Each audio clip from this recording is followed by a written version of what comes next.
So, hello guys, what's up? It's me again, si Mima Alicia nyo, at nagbabalik ulit para sa ating panibagong video.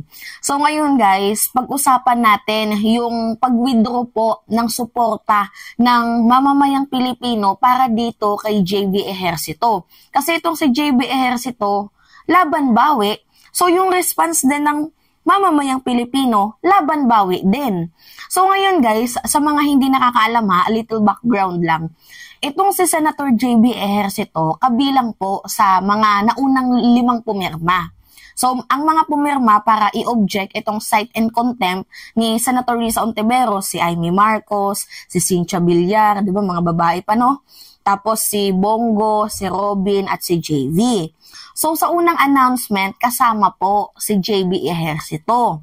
And then later on, a few hours ng announcement ni Senator Robin Hood Padilla, bigla niyang binawi itong pirma. Na ang akala nga natin guys, maganda yung layunin ng pagbawi niya sa kanyang pirma. Lalo pat ang ganda ng kanyang explanation, 'di ba? Na sabi niya after careful review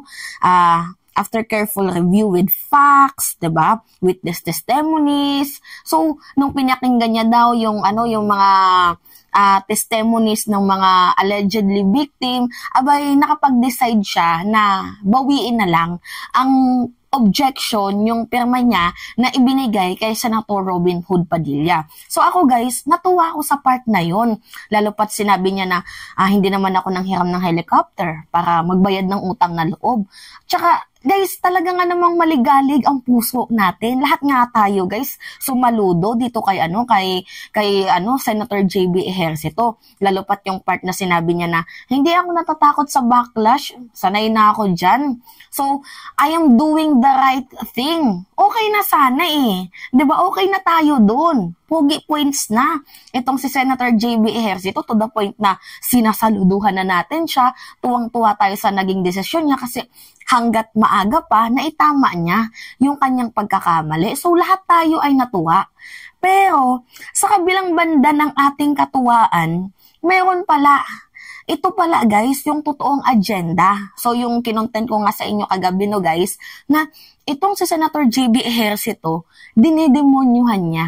Itong si Senator Risa Ontiveros, pinapaamo niya na, Senator Risa, nakikiusap ako na baka padaluhin mo na lang sa virtual interview itong si Pastor Kibuloy.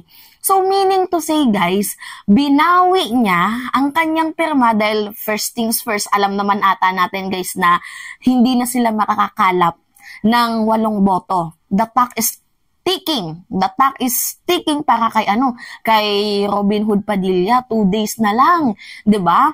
4 pa lang din po silang pumipirma. So hindi na nadagdagan.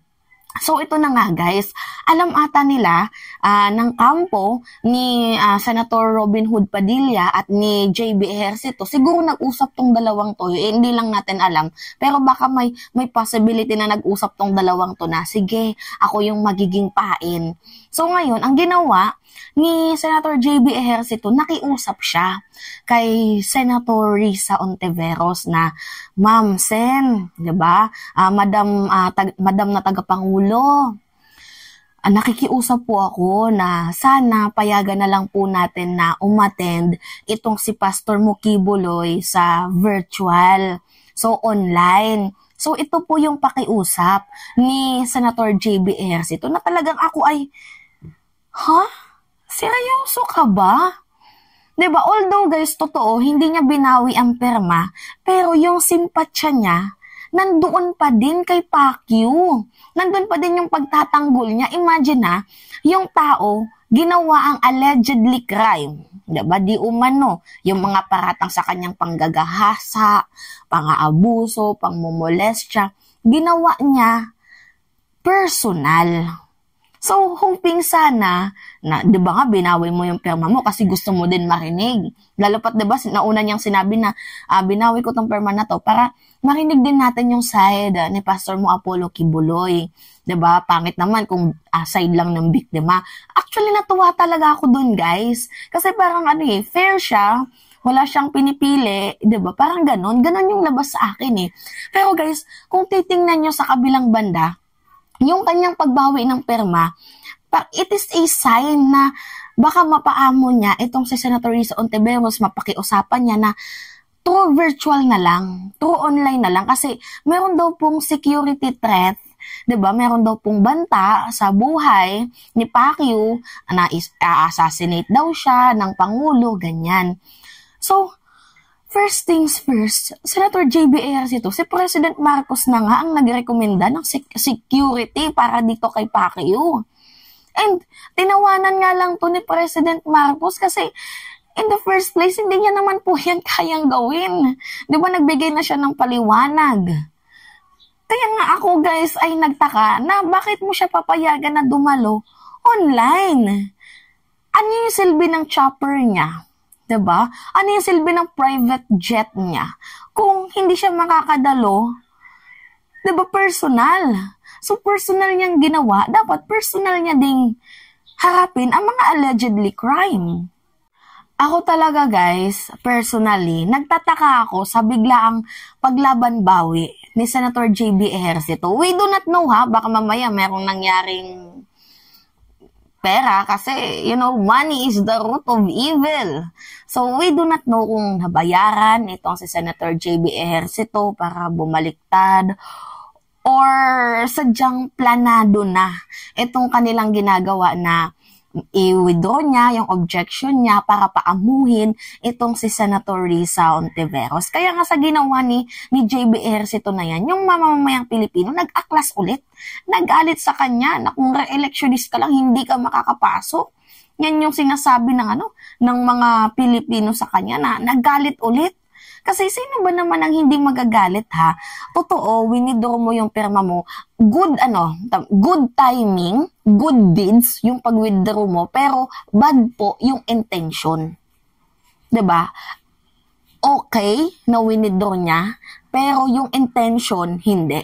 Nakukuha niyo ba guys yung punto ko? Okay na tayo sa part na winidraw niya na kasi from 5 naging 4. Okay na tayo dun, pero yung intention niya, yun yung hindi natin nagustuhan. Kaya nga yung mamamayang Pilipino, galit na dito kay Senator JB Ejercito. Ako ayokong makaambag sa galit nyo para dito kay Apollo Kibuloy. Pero ako kasi guys, ako yung tipo ng tao na pag may nakita talaga akong mali sa aking paningin, at hindi karapat dapat at hindi tama, akin po yung sinasalaysay sa inyo para magkaroon po kayo ng kalinawan at kaintindihan. Diba, hindi ko sa hinihikayat kayo na magalit kay Senator JB Ejercito. Nasa sa inyo yan, if you will read between the lines. So ako, messenger lang po ako. So, alam nyo guys, kahit papaano, nandito ako sa punto ng buhay ko na ang hirap nang magtiwala sa mga politician. Like literally, napaka at sobrang hirap na. Kasi minsan, ito, katulad nga nito, example natin, maganda yung kanyang ginawa, good moves po yung pag-withdraw. Pero yung intention niya, hindi. 'Di ba? You can clearly see na itong si JB Ejercito, parang walang bayag eh. Kagaya ng sinabi ni Jason, wala ka bang bayag, JB? Diba? Ganon. Huwag ka naman pong sala sa init, huwag ka naman pong sala sa lamig. Diba? So, kung ano yung desisyon mo, panindigan mo. Hindi yung baka winidraw niya, tapos biglang nabayaran, abay, nakiusap. Hindi natin alam kung ano yung, cash sunduan? Diba? Nakakalungkot lang guys, pero hoping sana na itong si Senator JB Ejercito matauhan pa din na mali po yung ginawa niya. Pero anyway, ayan, nasabi niya na, malakas talaga yung epekto ni Pacquiao, pero yung akin lang naman dito, Senator Risa Hontiveros, wag kang papayag sa online interview. Mahaba na po yung laban na nilabanan mo. Mahaba na po yung lakad na nilakad mo. Mahaba na po yung pinagdaanan mo. Tapos, ayoko na umabot ka sa punto na mind conditioning ka lang, pumayag ka na dito sa virtual interview. Huwag naman po sana, Senator Risa Hontiveros. So anyway, yun lamang ho guys. At it's me again, si Mima Alicia nyo. Nagbabalik ulit para sa ating panibagong video.